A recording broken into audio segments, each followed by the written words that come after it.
अतीत का दबाव, दबाव मतलब होता है प्रेशर। पुरानी बातों का क्या प्रेशर होता है हमारे ऊपर। दबाव भला हो या बुरा, दोनों तरह अभिभूत करता है। अभिभूत मतलब एक प्रेशर डालता है। जैसे आपको यदि अच्छा काम करा रहा है और उसमें आपको दबाव डाल के कराया जा रहा है, तो आपकी जो नैसर्गिकता रहेगी, जो आपकी नेचुरलिटी रहेगी, वो आप काम नहीं कर सकेंगे।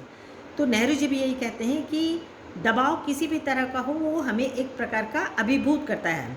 कभी कभी यह दबाव दम घोंटू होता है। दम घोंटू मतलब हमें परेशान कर देता है, हम उतने कंफर्टेबल नहीं रह सकते। खास तौर पर उन लोगों के लिए जिनकी जड़ें बहुत पुरानी सभ्यताओं में होती हैं, मसलन भारत और चीन की सभ्यताएं। तो हम अपनी सभ्यता से बहुत अधिक जुड़े हुए हैं। यदि उस सभ्यता या उस संस्कार से हमको अलग हट के बात करना, काम करने कहा जाए, तो हमारे लिए बहुत ज़्यादा परेशानी वाली बात होगी।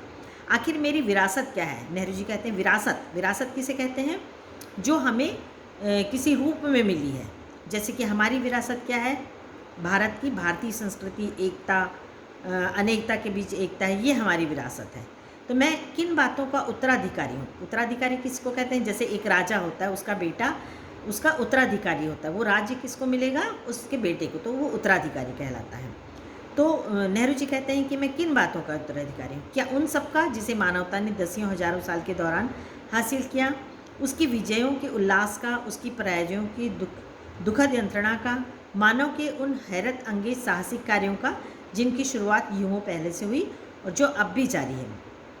तो नेहरू जी अपने आप से सवाल करते हैं कि मेरी विरासत क्या है और मेरा उत्तराधिकारी क्या है। विरासत मतलब मेरी क्या प्रॉपर्टी है, मेरा उत्तराधिकारी क्या है। कि विजय का उल्लास, विजय का उल्लास मतलब किसी, जो हम कुछ अच्छा पा लिए, कुछ अच्छा हासिल कर लिए, उसकी खुशी, या जो हमने हारे हैं, जो जीवन में हमें नहीं मिला, उसका दुख है। या मानव के हैरत अंगेज साहसिक कार्य, या मनुष्य ने ऐसे कारनामे कर दिए जो बहुत ही साहस से भरे हुए हैं और जो अभी तक के जारी है। हम देखते हैं आज भी नए नए प्रयोग, नई नई खोजें, नए नए साहसिक कार्य हो रहे हैं, तो हम उस तरह आकर्षित करते हैं। नेहरू जी ये तय नहीं कर पा रहे हैं कि मैं वाकई में किस चीज़ का उत्तराधिकारी हूँ। मैं इन सबका वारिस हूँ, साथ ही उस सबका भी जिसमें पूरी मानव जाति की साझेदारी है। हम भारतवासियों की विरासत में एक खास बात है जो अनोखी नहीं है, क्योंकि कोई व्यक्ति औरों से एकदम अलग नहीं होता।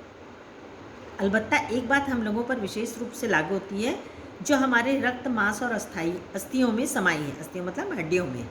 इसी विशेषता से हमारा वर्तमान रूप बना और हमारा भावी रूप बनेगा। इसी विशिष्ट विरासत का विचार और वर्तमान पर इसे लागू करने की बात एक लंबे अरसे से मेरे मन में घर किए हैं। मैं इसी के बारे में लिखना चाहता हूँ। विषय की कठिनाई और जटिलता मुझे भयभीत करती है। मुझे लगता है कि मैं सतही तौर पर इसका स्पर्श ही कर सकता हूँ। तो आखिरी में नेहरू जी ये तय करते हैं कि मैं किस चीज़ के बारे में लिखूँगा? वर्तमान, जो अभी समय चल रहा है, उसके बारे में लिखूँगा। और लेकिन ये जो विषय है लिखने का, वो कैसा है? जटिल। जटिल मतलब काफ़ी कठिन है। तो मुझे ऐसा नहीं लगता है कि मैं बहुत ज़्यादा इस विषय पे न्याय कर पाऊँगा, सतही तौर पर स्पर्श कर पाऊँगा। मतलब कुछ ही मुझे ऐसा लगेगा कि मैं कुछ ही हद तक के सफल हो पाया हूँ इसके लिए। तो उम्मीद है कि हमारा जो पहला वाला लेसन है वो आपको अच्छा लगा होगा, थोड़ा समझ में भी आया होगा। और इसके कुछ प्रश्न उत्तर मैं आपको PDF के थ्रू भेजूँगी, वो आप कर लेना। और बाकी नेक्स्ट चैप्टर है वो हम अगले ऑनलाइन क्लास में करेंगे। Thank you.